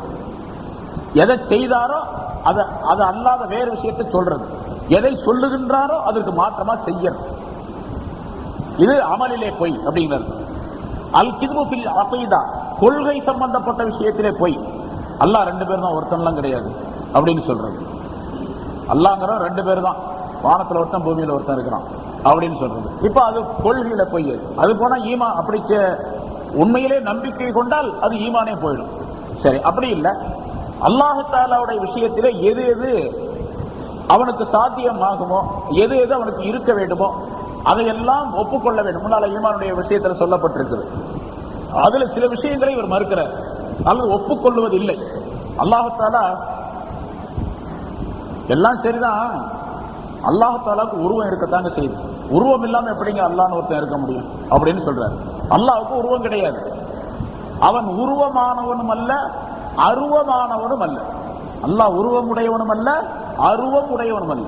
உருவம் என்று சொன்னால் இந்த பிகர், சூரத்து, அருவம் என்று சொன்னால் உருவம் இல்லாத தன்மை, அதுவும் கிடையாது. இப்ப இந்த காத்து இருக்குது, அதுக்கு உருவம் கிடையாது. கரண்ட் இருக்குது, மின்சாரம், அதுக்கும் உருவம் கிடையாது. இதெல்லாம் அருவம். காத்துங்கிறது எப்படி கருப்பா சிவப்பா நெட்டையா குட்டையா யாரும் சொல்ல முடியுமா? அது எவ்வளவு பெருசு இருக்குது, எத்தனை இன்ச் அளவு இருக்கு, எத்தனை அடி இருக்குது, எத்தனை அகலம் இருக்கு அப்படின்னு காற்றை பற்றி. அதே மாதிரி மின்சாரம் இருக்குதுன்னு தெரியும், நல்ல காத்து இருக்குதுன்னு தெரியும், நல்ல அது யாரும் மறுக்க முடியாது. காத்து இல்லை இந்த இடத்துல அப்படின்னு மறுக்க முடியாது, மின்சாரம் இல்லை என்று மறுக்கவும் முடியாது. இப்ப இதுவெல்லாம் அருவம், உருவம் இல்லாத பொருள்கள். சரி, மின்சாரத்தை போன்று அல்லாஹ் இருக்கிறானா, காத்தை போன்று இருக்கிறானா அப்படின்னு கேட்டா அதை இல்லை, அப்படி இல்லை. அப்போ உருவமும் அல்ல அருவமும் அல்ல அவன். உருவிலி அருவிலி அப்படின்னு காசிம் புலவர் பாடுகின்றார். உருவிலி அருவிலி, உருவம் இல்லாதவன் அருவமும் இல்லாதவன் என்பதால். எனவே அல்லாஹு தஆலாவை பற்றி அதெல்லாம் கிடையாதுங்க, அவன் உருவம் உள்ளவன் தான் அப்படின்னு சொல்ற. சரி, உருவமே இல்லைங்க, அவன் எப்படியாவது ஒரு நிலையில இருக்கணுமா இல்லையா, அதனால அருவம். இந்த கரண்ட் எப்படியோ அது போல அல்லாஹ் இருக்கான், உலகம் பூரா அல்லாஹ் தஆலா இருக்கிறான். அதாவது ஆலம் என்ற பிரபஞ்சத்தில் எங்குமே நிறைந்திருக்கின்றான். இந்த கரண்ட் இருப்பதை போன்று, காற்று இருப்பதை போன்று அப்படின்னு ஒருத்தர் சொல்றார். இப்ப அகீதாவுல போய் சொல்றாருன்னு அர்த்தம். இப்படி நம்ப கூடாது. அல்லாஹ் எப்படி இருக்கின்றானோ அப்படி இருக்கிறான், அவ்வளவுதான் நமக்கு. பின்னால வருது, பின்னால் ஆயத்துல 4 ஆயத்துக்கு பின்னால வருது, இஸ்தவா அலல் அர்ஷ், அவன் அர்ஷின் மீது நிலையாகி விட்டான் அப்படின்னு இருக்குது. அப்ப அர்ஷுங்கிறது ஒரு பொருள், அதன் மீது உட்கார்ந்து இருக்கணும் அல்லாஹ் தஆலா அப்படிங்கிற கற்பனை எல்லாம் செய்யக்கூடாது. அவன் எப்படி இருக்க வேண்டும் என்று அவன் நினைத்திருக்கின்றானோ அப்படியே அவன் இருக்கின்றான், அவ்வளவுதான்.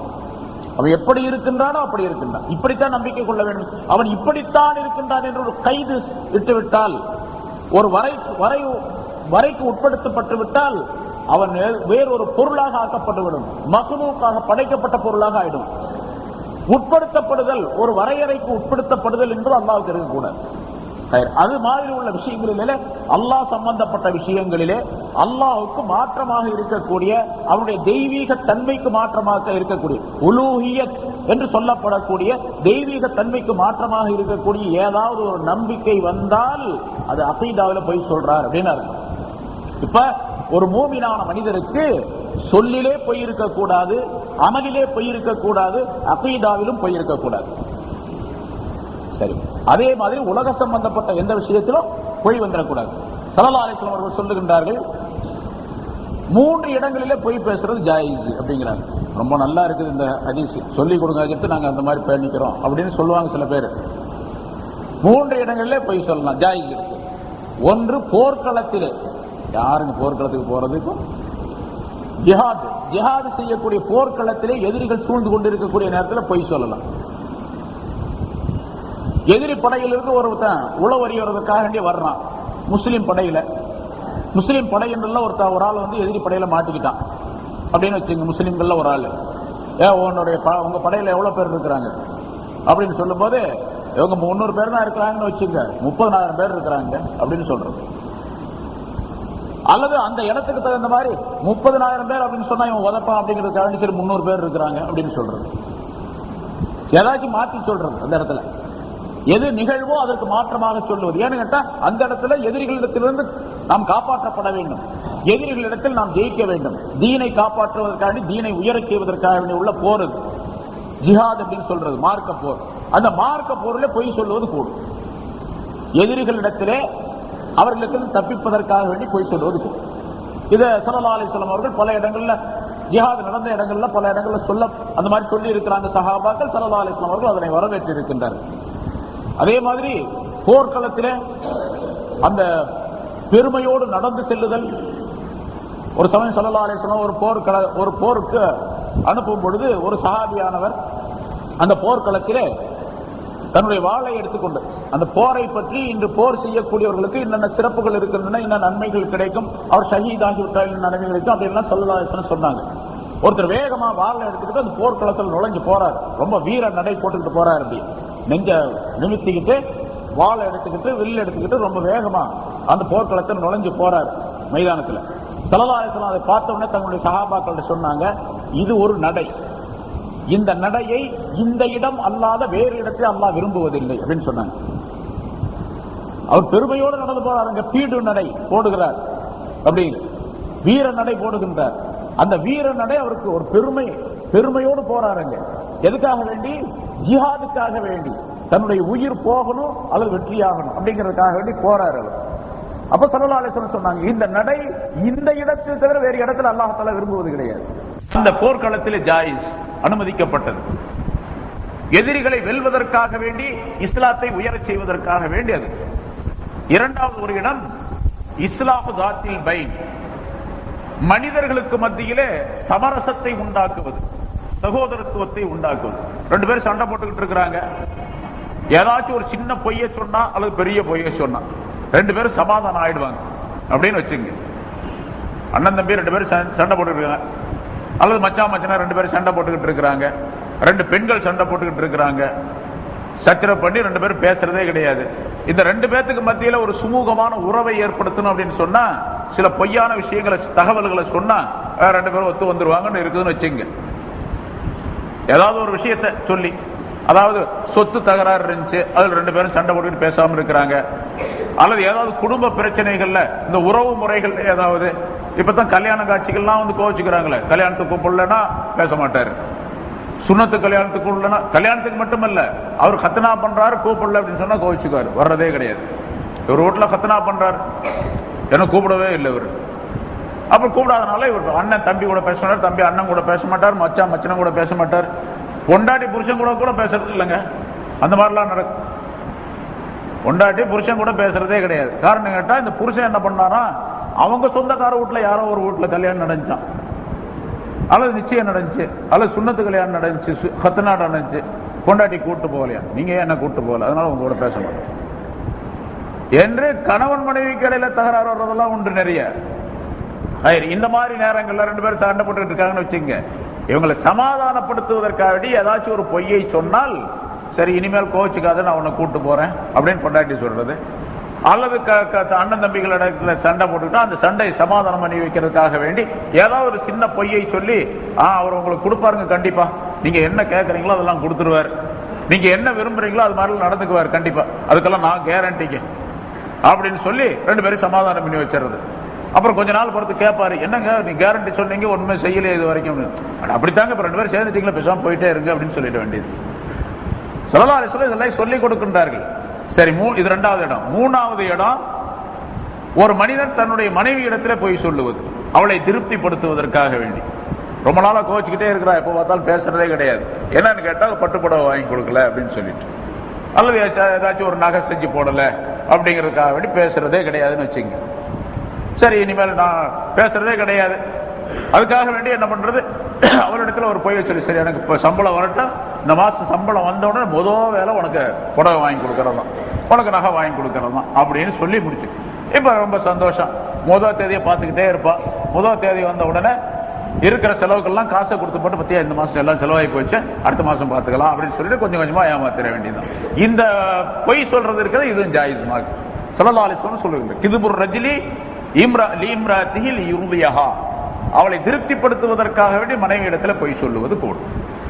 இந்த மூன்று இடங்களிலே தவிர வேறு எந்த இடத்திலும் பொய் சொல்வது ஜாயிஸ் இல்லை என்று ஸல்லல்லாஹு அலைஹி வஸல்லம் அவர்கள் குறிப்பிடுகின்றார்.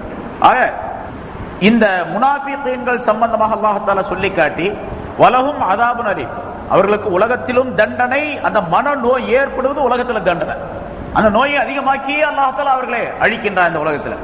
பிறகு வலஹும் ஃபில் ஆகிரத்தி அதாபுன் அலீம், அவர்களுக்கு மறுமையிலும் அவர்களுக்கு நோவினை தரக்கூடிய தண்டனை உண்டு, வேதனை உண்டு. பிமா கானூ யக்ஸிபூன், அவர்கள் பொய் சொல்லிக் கொண்டிருந்த காரணத்தினால் என்று அல்லாஹ் தஆலா சொல்லி காட்டி, முனாஃபிகீன்கள் மனநோய் உள்ளவர்களாகவும் இருக்கின்றார்கள், அதே நேரத்தில் உடல் நோய் சம்பந்தப்பட்டவர்களாகவும் ஆக்கப்பட்டு விடுகின்றார்கள். அவர்களை போன்று மூமின்கள் எவரும் இருந்து விடக்கூடாது. ஆனா அப்படிப்பட்ட முனாஃபிகீன்கள் இப்ப இருக்கிறாங்களா அப்படின்னு கேட்டா, இப்ப அந்த மாதிரி இருக்கிறாங்கன்னு வச்சுங்க, நடிக்கிறவங்க, நாவினால் ஈமான் கொண்டேன் அப்படின்னு சொல்லிட்டு வெளிப்படையாக அந்தரங்கத்தில் காபிர்களோடு சேர்ந்துகிட்டு இருக்கிறாங்க சில பேர் அப்படின்னு வச்சுங்க. யாராவது ஒருத்தர் அப்படி இருக்கிறார் வச்சுக்கிட்டார், அப்படி யாரும் இருக்க மாட்டாங்க பெரும்பாலும். அப்படி இருந்தாங்கன்னு வச்சுங்க, அந்த முனாஃபிகீன்களை போட்டு யாரும் வர முடியாது. இப்ப டைரக்டா ரசூலுல்லாஹி ஸல்லல்லாஹு அலைஹி வஸல்லம் அவர்களிடத்துல வந்து ஆமன்னா நாங்கள் ஈமான் கொண்டோம் அப்படின்னு சொல்லி சேர்ந்துக்கிறாங்க, தொழுகைக்கு வர்றாங்க, மஸ்ஜிதுக்கு வர்றாங்க. அதே நேரத்தில் குஃபார் கூடத்துல போய் அவங்கள்ட்ட உட்கார்ந்து அவங்கள்ட்ட கிடைக்கக்கூடியதெல்லாம் வாங்கிட்டு அவங்கள்ட்ட பேசிக்கிறாங்க. இது என்ன, இவர்கள் செய்யக்கூடிய இந்த வேலையின் காரணமாக, நயவஞ்சகத்தின் காரணமாக என்ன விளைவு ஏற்படுது, என்ன தீமை ஏற்படுகின்றது என்று சொன்னால், இந்த முஸ்லிம்கள்ட்ட என்னென்ன ரசூலுல்லாஹி ஸல்லல்லாஹு அலைஹி வஸல்லம் சஹாபாக்கள்ட்ட என்னென்ன பேசிக்கிட்டு இருக்காங்களோ இந்த ரகசியம் எல்லாம் போய் அங்க சொல்லிடுறது. இது பெரிய ராஜ துரோகம் இல்ல. இது ஒரு பெரிய நிகழ்ச்சி நடைபெற்றுக் கொண்டிருக்கின்றது. அங்க இரண்டு சாரார்களுக்கும் முஸ்லிம்களுக்கும் காபிர்களுக்கும் இடையில பெரிய பெரிய போர்கள் எல்லாம் நடைபெறுகின்றது. அவர்கள் இவர்களை அழிக்க வேண்டும் என்பதற்காக பல முஸ்தீபுகளை செய்து கொண்டிருக்கின்றார்கள். தங்களுடைய உடல் பொருள் ஆவி அனைத்தையும் தியாகம் செய்து கொண்டிருக்கின்றார்கள். இரவு பகலாக காலமெல்லாம் முயற்சி செய்து கொண்டு அந்த மாதிரி இடத்துல போய் இங்க இருக்கக்கூடிய ரகசியங்கள் அங்க போய் சொன்னாங்கன்னு சொன்னா இது எவ்வளவு பெரிய நிகழ்ச்சி. அது இப்ப அது அந்த மாதிரி முனாஃபிக் இந்த காலத்துல இருக்க முடியாது. சரி, அப்படியே ஒரு ஆள் இருந்தா வச்சுங்க, நம்மகிட்ட இஸ்லாம் ஆகி பள்ளிவாசலுக்கு வந்துட்டாரு, நம்ம கூட சேர்ந்தே இருக்கிறாரு, நமக்கு தெரியாம போய் காபிர்கள்ட்ட போய் நம்மளுடைய ரகசியங்கள்லாம் சொல்லி போடுறாரு அப்படின்னு வச்சுங்க. அப்படி இருந்தாலும் கூட அந்த முனாஃபிக் என்ற பெயர் இப்ப கிடையாது அப்படிங்கிறாங்க. பின்ன அவருக்கு பேரு ஜிந்தீக் அப்படின்னு பேரா. ஜிந்தீக்னு சொன்னா மிக கடுமையான காஃபிர் அப்படின்னு அர்த்தம், கடுமையான நிராகரிப்பு உள்ளவன் அப்படிங்கிற அர்த்தம். அதுக்கு ஜிந்தீக் அப்படின்னு சொல்றது. முல்ஹித் அப்படின்னு சொல்லிட்டு ஒரு வார்த்தை இருக்குது. அல்லாஹ் தஆலா யுல்ஹிதூன என்று ஒரு ஆயத்தில் குறிப்பிடுகின்றார்.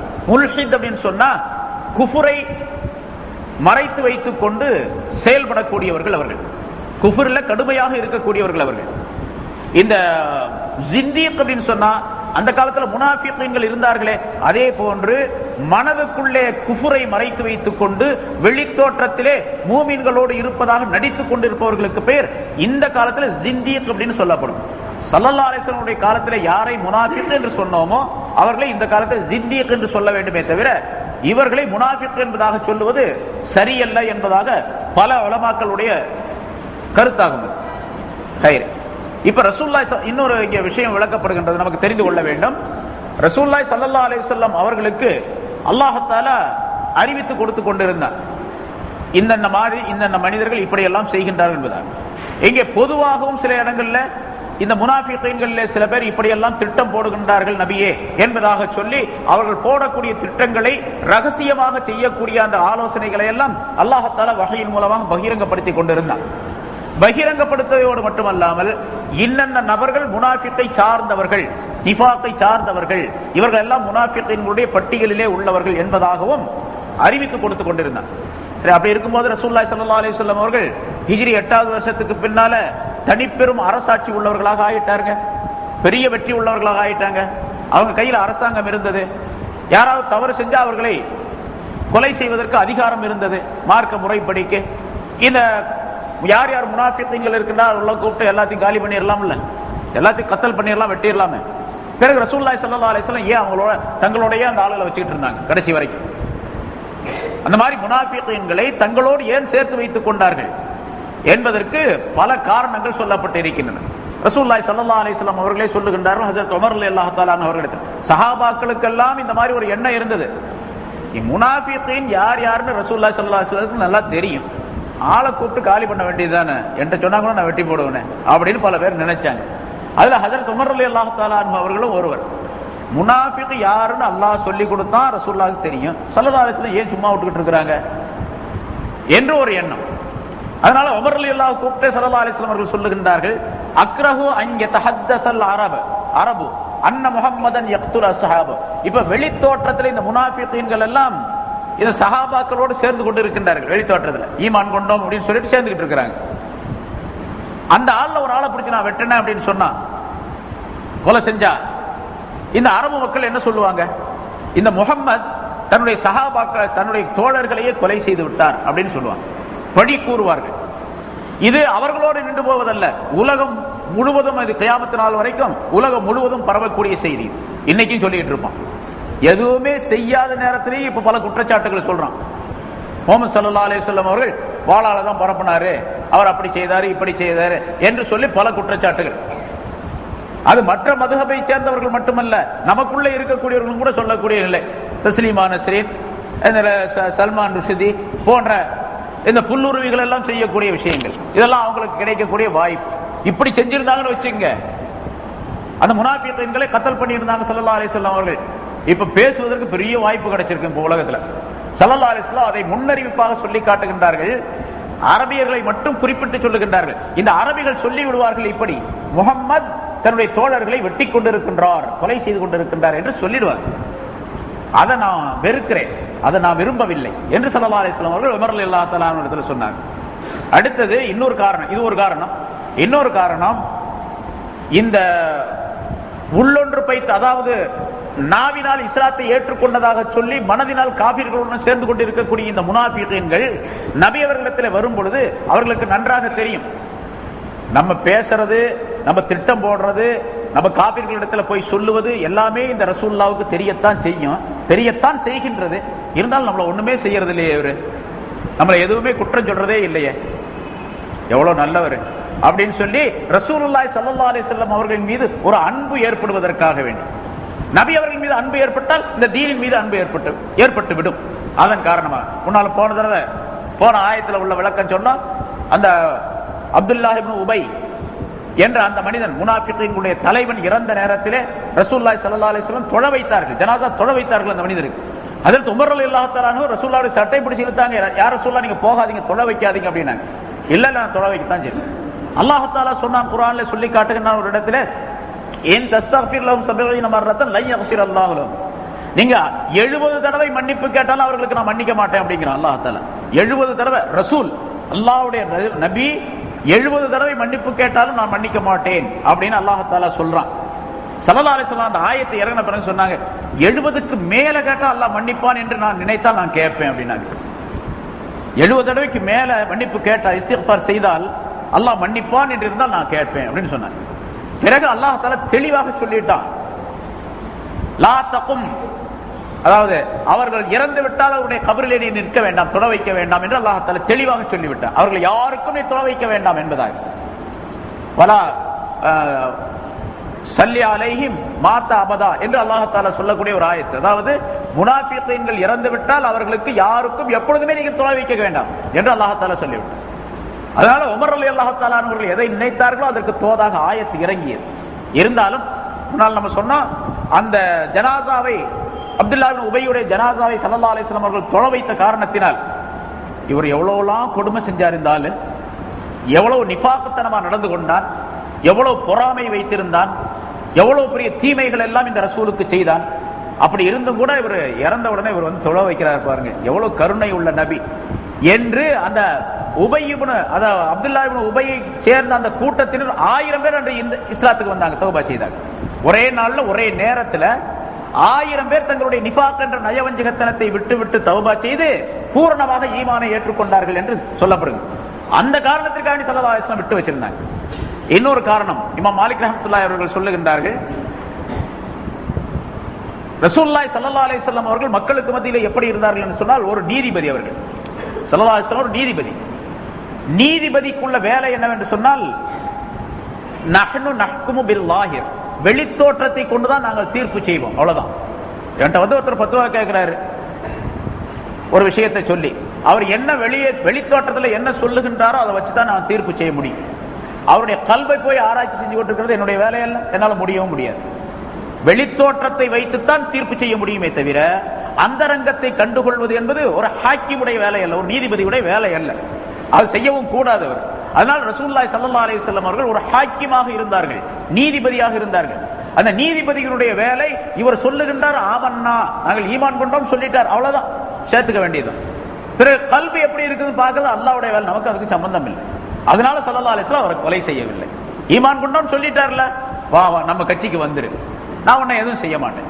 ஏன் ஸல்லல்லாஹு அலைஹி வஸல்லம் சொன்னார்கள் இப்படி, உமிர்த அன் உகாத்திலன் நாஸ ஹத்தா யகூலு லா இலாஹ இல்லல்லாஹ், லா இலாஹ இல்லல்லாஹ் என்று சொல்லும் வரைக்கும் மக்களிடத்தில் போராட வேண்டும் என்று எனக்கு அல்லாஹ் கட்டளையிட்டு இருக்கின்றான், அவ்வளவுதான்.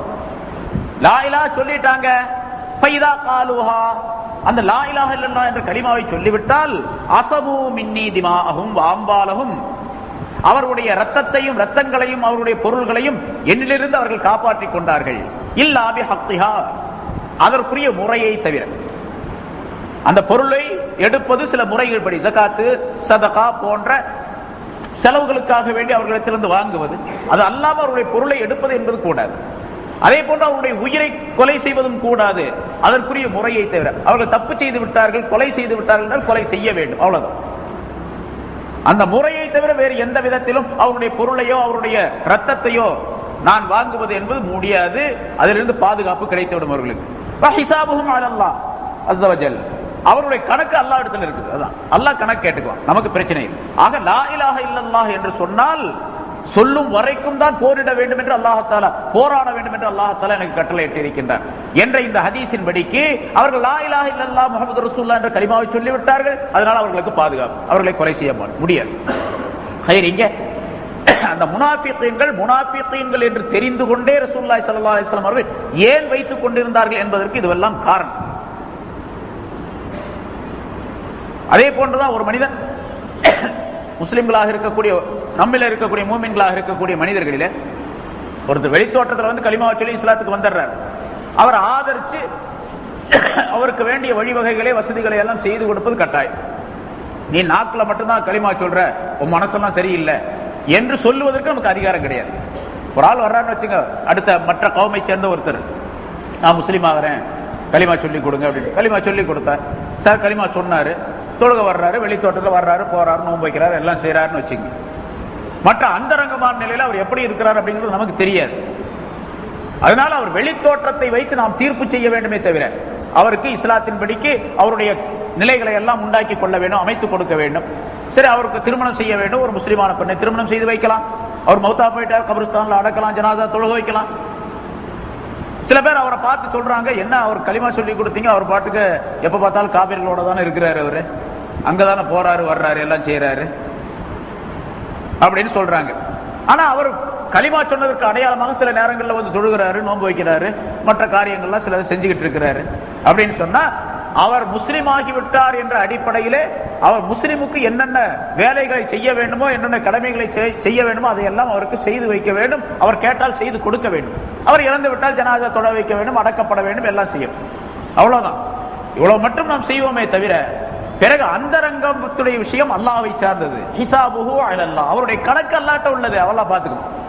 அப்படி சில பேர் இருக்கிறாங்க உலகத்துல. அவங்க கியாமத் நாள்ல போய் அல்லாஹ் தஆலாவிடத்துல கேள்வி கணக்கு கேட்ட உடனே அல்லாஹ் தஆலா இவர்களை நரகத்துல போடும், தண்டனை கொடுப்பான். அப்ப தண்டனை கொடுக்கப்படக்கூடிய நேரத்துல இந்த மாதிரி வெளித்தோற்றத்துல மட்டும் இருந்து அந்தரங்கத்துல அடுத்தவர்களோடு சேர்ந்து கொண்டு இருக்கக்கூடிய சில மனிதர்கள் வச்சுங்க, அவங்க அல்லாஹ் தஆலா ஆகிரத்துல தண்டனை கொடுப்பான். அப்படி தண்டனை கொடுக்கப்பட்டு நரகத்தில் இருக்கக்கூடிய நேரத்தில் இங்க சொர்க்கவாசிகள் நரகவாசிகளை பார்க்கலாம், நரகவாசிகள் சொர்க்கவாசிகளை பார்க்கலாம். இங்க மாதிரி திரையெல்லாம் கிடையாது. இந்த செவத்துக்கு பின்னால் இருக்கிறது எனக்கு தெரியாது. அங்க அப்படியே இல்லை.